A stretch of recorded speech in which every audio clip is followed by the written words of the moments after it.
தொழில் தலைநகரமாக கருதப்படுற கோயம்புத்தூர் இந்த திமுக ஆட்சியில் கொலை நகரமாக மாறியிருக்கு.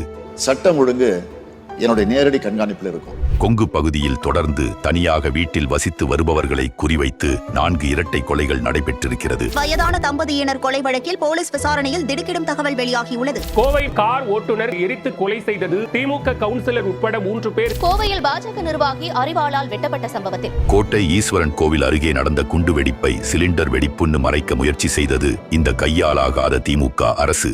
1998ஆம் ஆண்டு கோவையில் நடந்த குண்டு வெடிப்புக்கு மூளையாக செயல்பட்ட குற்றவாளி பாஷாவிற்கு போலீஸ் மரியாதையுடன் இறுதி அடக்கம் செய்தது. இதுதான் இந்த திமுக அரசு செய்த சாதனைகள். சட்டம் ஒழுங்கு என்னுடைய நேரடி கண்காணிப்பில் இருக்கும். குற்றங்கள் இரும்பு கரம் கொண்டு தடுக்கப்படும். வாயாலே வட சுடுவார், நன்றாக வாயாலே வட சுடுவார். தென்னகத்தின் மான்செஸ்டராக இருக்கும் கோவையில் பெண்களை சூறையாடும் மான்ஸ்டர்கள் உலவும் பகுதியாக மாற்றியதுதான் திமுக கோவைக்கு ஆற்றிய தொண்டு.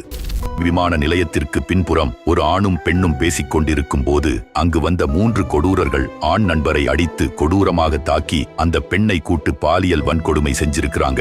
ஆனால் முதல்வரோ இந்தியாவிலேயே அனைவரும் விரும்பி வந்து வாழக்கூடிய மாநிலமாக நம்முடைய தமிழ்நாடு இன்றைக்கு அமைதி பூங்காவாக விளங்கி கொண்டிருக்கிறது.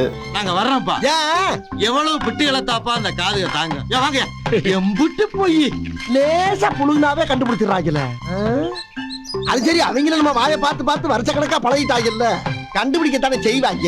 இப்படி சட்டம் ஒழுங்கு சீர்குலைந்து இருப்பதால் கோவை மாவட்டத்திற்கு வரும் தொழில்கள் வேறு மாநிலங்களுக்கு சென்று விடுகிறது. சொந்த மாநிலத்தின் தொழில் வளத்தை காப்பாற்ற திறனில்லை. ஆனால் முதலீடுகளை ஈர்க்கிறோம் என்ற பெயரில் ஆண்டுக்கு ஒரு முறை வெளிநாட்டிற்கு சுற்றுலா சென்று விடுகிறார்.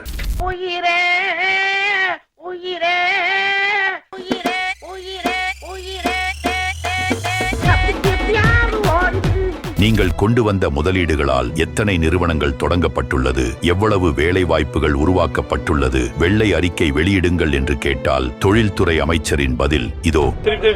எனக்கு ஒண்ணு பிரச்சனை இல்ல, வெள்ளை அறிக்கை வச்சிருக்கேன் நானு. புரியுதா? ஒரு நல்ல வெள்ளை அறிக்கை இப்ப எப்பனா கொடுங்க, இதுதான் அவருக்கு புரியும். அதாவது கழுது மேய்க்கிற பையனுக்கு இப்படி ஒரு அறிவான்னு உன் மேல எல்லாருக்கும் பொறாமடா. இங்குள்ள வெள்ளலூர் குப்பை கிடங்கால் சுற்றியுள்ள பகுதிகளில் வசிக்கும் மக்கள் பல்வேறு பிரச்சனைகளுக்கு ஆளாகி வருகிறார்கள். குறிப்பாக நிலத்தடி நீர் மாசடைந்து பயன்படுத்த இயலாத நிலைக்கு மாறிவிட்டது. இதனை சரி செய்ய திமுக அரசுக்கு மனமில்லை.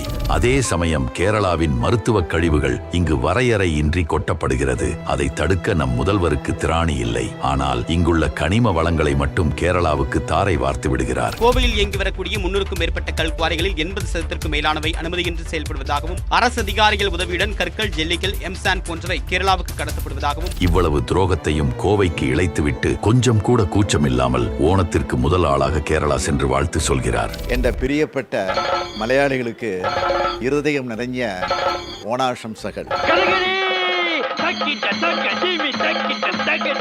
கிணத்துக்கடவு அருகே தண்ணீர் பஞ்சம் தலைவிரித்து ஆடுகிறது. மக்கள் தங்களின் அன்றாட பயன்பாட்டிற்கே விலைக்கு வாங்க வேண்டிய கட்டாயத்திற்கு தள்ளப்பட்டிருக்கிறார்கள். இதை இந்த அரசு சரி செய்திருக்கிறதா? ஆனால் சொத்து வரி, தண்ணீர் வரியை மட்டும் பல மடங்கு உயர்த்தி சாமானிய மக்களின் வயிற்றில் அடிக்கிறார்கள். ஆனைமலையாறு நல்லாறு திட்டத்தை நிறைவேற்றுவோம் என்று கூறி அதை காற்றில் பறக்கவிட்டு மக்களை தவிக்கவிட்ட திருட்டு திமுக மற்றும் அதன் கூட்டணி கட்சிகளை நிராகரித்து கோவையின் நலனில் அக்கறை கொண்டிருக்கும் தேசிய ஜனநாயக கூட்டணி ஆட்சி அமைய ஆதரவு அளிப்போம்.